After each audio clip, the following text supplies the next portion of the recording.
Lorsque James trouve un bébé, Paul, abandonné dans la rue, il n'hésite pas à le recueillir alors que ses parents ne sont pas revenus le chercher. Des années plus tard, les parents de Paul réapparaissent et constatent que leur fils, dont ils sont séparés, se porte bien mieux qu'ils ne l'auraient imaginé. James était connu comme un homme attentionné. Il enseignait l'économie dans une école locale et était aimé de tous ses élèves.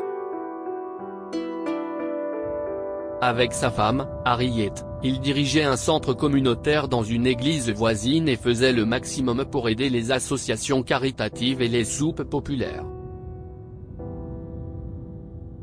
Si nous pouvons aider d'une manière ou d'une autre, nous le ferons, disait toujours James. Ils avaient 2 fils, Michael et Frank, qui étaient déjà à l'université.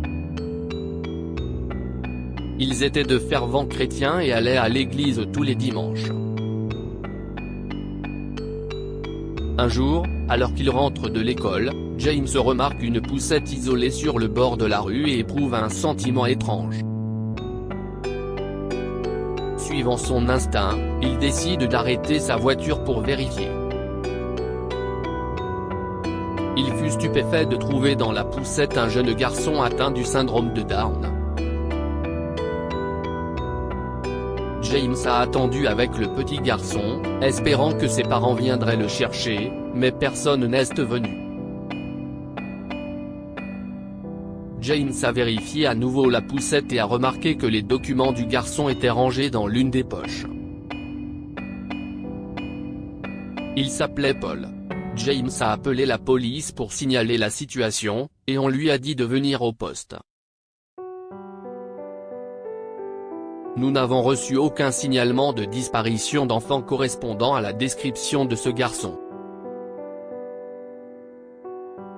Nous pouvons l'emmener au centre d'accueil pour enfants ou trouver une solution, a dit l'officier à James. James a regardé Paul et n'a pas voulu le laisser seul. Il avait beaucoup d'affection pour les enfants et espérait qu'Harriet ne verrait pas d'inconvénient à ce qu'il ramène Paul à la maison. Il était tout seul. Je ne savais pas quoi faire. Tu crois qu'on pourrait s'occuper un peu de lui ? Demanda James à sa femme Harriet lorsqu'il est rentré à la maison. Tu sais ce que nous disons toujours. Nous ferons tout notre possible, a répondu Harriet. Cette nuit-là, un jet privé quitta la ville. À bord, un jeune couple aisé, Gabriel et Daniela. Ils sont tous deux visiblement bouleversés et Daniela avait le regard fixé sur le hublot de l'avion. Je ne sais pas, Gabriel. Es-tu sûr que nous avons fait ce qu'il fallait ? Je veux dire, où tu l'as laissé ? A demandé Daniela. Aucune caméra de surveillance ne m'a vu, lui a répondu Gabriel. Tu sais que ce n'est pas ce que je voulais dire, a rétorqué Daniela. Écoute, sais-tu à quel point un bébé atteint du syndrome de Down a besoin d'attention ? Nous sommes tous les deux jeunes. Nous avons toute la vie devant nous. Nous avons tous les deux des carrières auxquelles nous devons penser.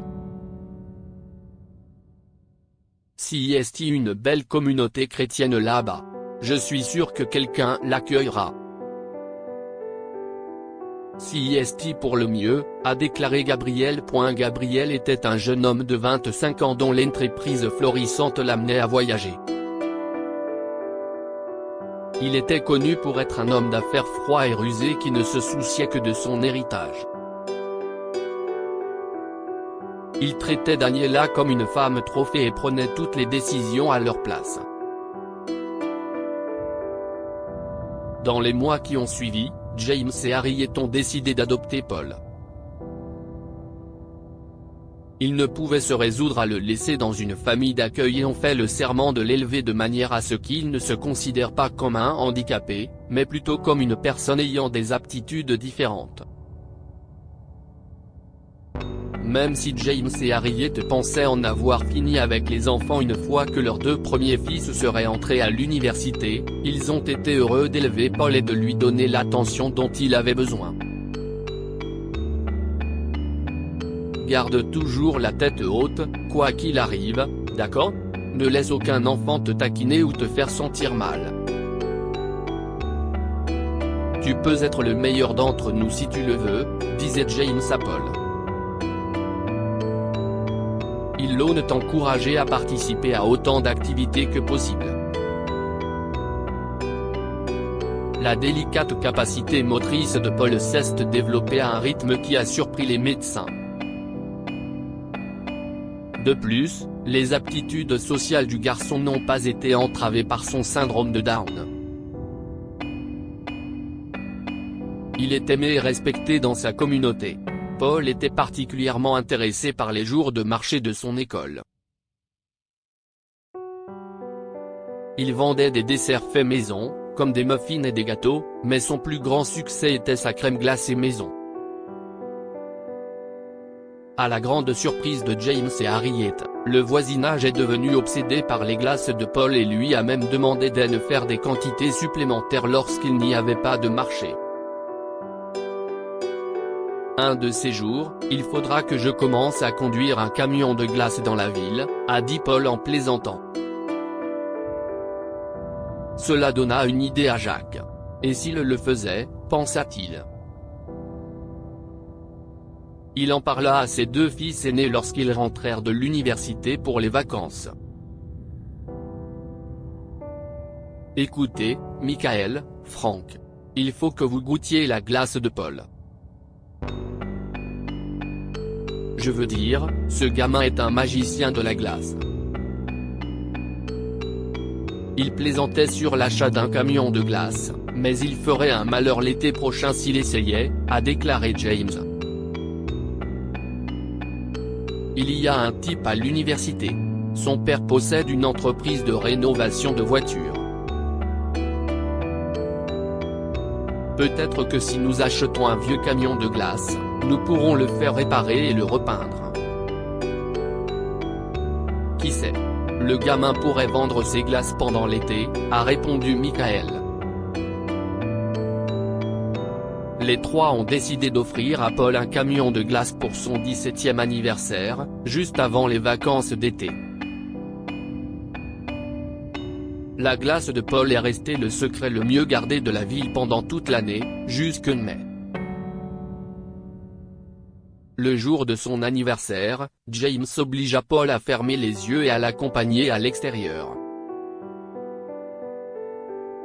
James lui a dit d'ouvrir les yeux lorsque Paul aurait franchi la porte.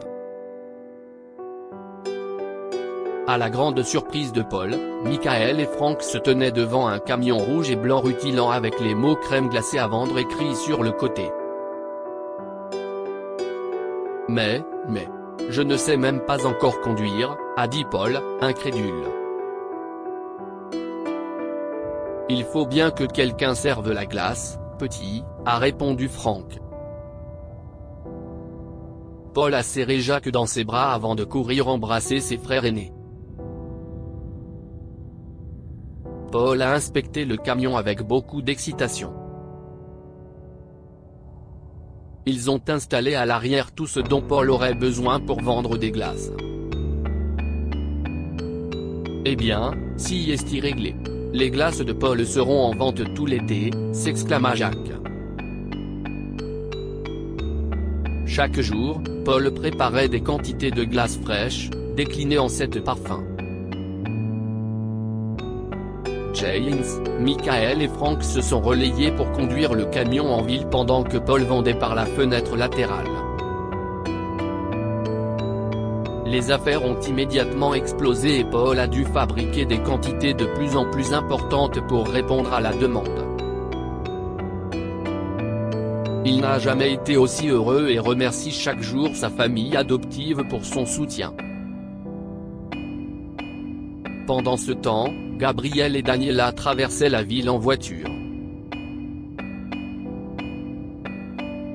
Si est-il la première fois qu'ils reviennent depuis qu'ils ont abandonné Paul, il y a 17 ans. Les temps sont devenus difficiles pour le couple, malgré leur richesse. L'année précédente, il s'était rendu dans une station de ski lorsque Gabrielle a fait une mauvaise chute. Il est resté paralysé à partir de la taille. Il est resté cloué dans un fauteuil roulant. Tu sais, ça fait un moment que je fais des rêves très forts à propos de Paul. Je sais que ça fait longtemps, mais je pense toujours à lui. Tu te souviens qu'il avait un grain de beauté en forme de cœur sur la joue? Je me demande comment il va maintenant, a dit Daniela. Si est-il pour ça que tu nous as ramenés ici? Marmonna Gabrielle. Daniela regarda par la vitre et ne répondit pas. Ils décidèrent de s'arrêter pour manger une glace, car c'était l'une des journées les plus chaudes de l'année. Ils trouvèrent un camion de glace rouge et blanc au milieu de la ville et s'arrêtèrent. Daniela poussa Gabrielle vers l'avant et lui demanda ce qu'il voulait. Une glace à la menthe et aux pépites de chocolat, a répondu Gabrielle. Daniela a pris son sac à main et a dit, une fraise et une glace à la menthe, s'il vous plaît. Un rose et un vert, ça vient tout de suite, a répondu Paul. En levant les yeux, Daniela était en panique. Elle a remarqué un grain de beauté en forme de cœur sur la joue de Paul, alors que celui-ci répartissait les glaces dans des cornets. Paul, qui ne savait rien, lui a tendu les 2 glaces. Ensuite, il a dit, n'ayez pas le cerveau gelé. Passez une bonne journée. En repoussant Gabrielle, Daniela a dit d'une voix tremblante, Gabrielle, c'était lui. C'était Paul. Il avait le même grain de beauté sur la joue. Nous devrions dire quelque chose. Il faut lui dire. Surpris, Gabrielle a toussé avant de répondre, pas question. Qu'est ce qu'on dirait? Et s'il est plus heureux sans nous? Et s'il demande pourquoi nous l'avons abandonné? Nous ferions plus de mal que de bien.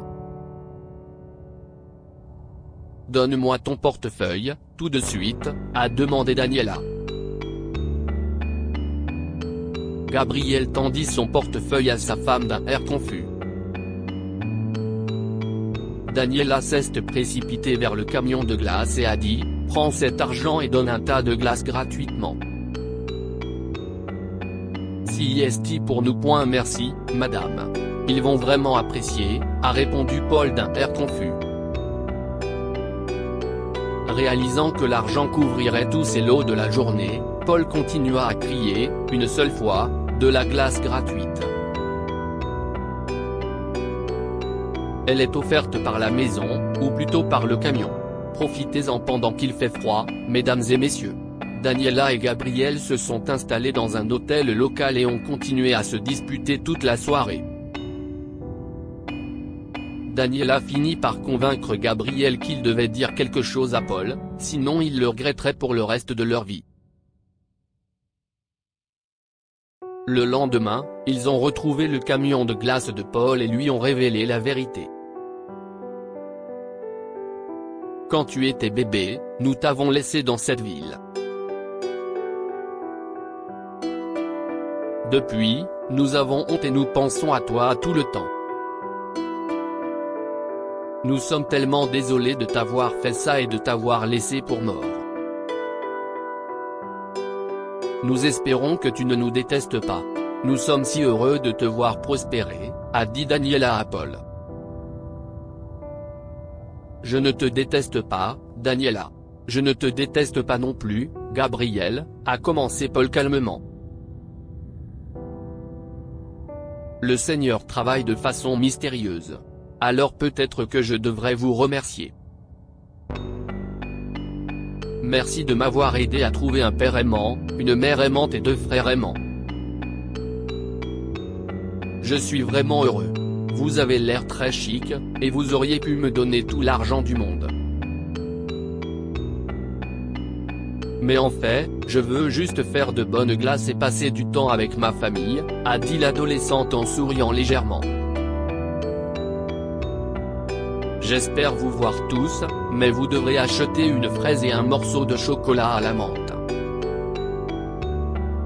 Si est-il le prix d'entrée, a dit Paul en haussant les épaules et en regardant le couple qui avait les larmes aux yeux. Depuis lors, Daniela et Gabriel ont rendu visite à Paul de temps en temps et lui ont acheté des glaces. Paul finira par devenir un homme d'affaires prospère avec sa propre marque de glace. Pourtant, il n'a jamais quitté sa ville natale et préfère passer du temps avec sa famille adoptive. Que pouvons-nous apprendre de cette histoire? La vie est ce que vous en faites. Ce n'est pas parce qu'une personne est différente qu'elle ne peut pas être géniale. Daniela et Gabriel ont abandonné Paul à cause de son syndrome de Down, mais il s'est avéré être un jeune homme incroyable. Les gens vous rendront votre gentillesse. Grâce à la confiance de James et Harriet, Paul a réussi, mais il est toujours resté humble et les a remerciés pour leur amour.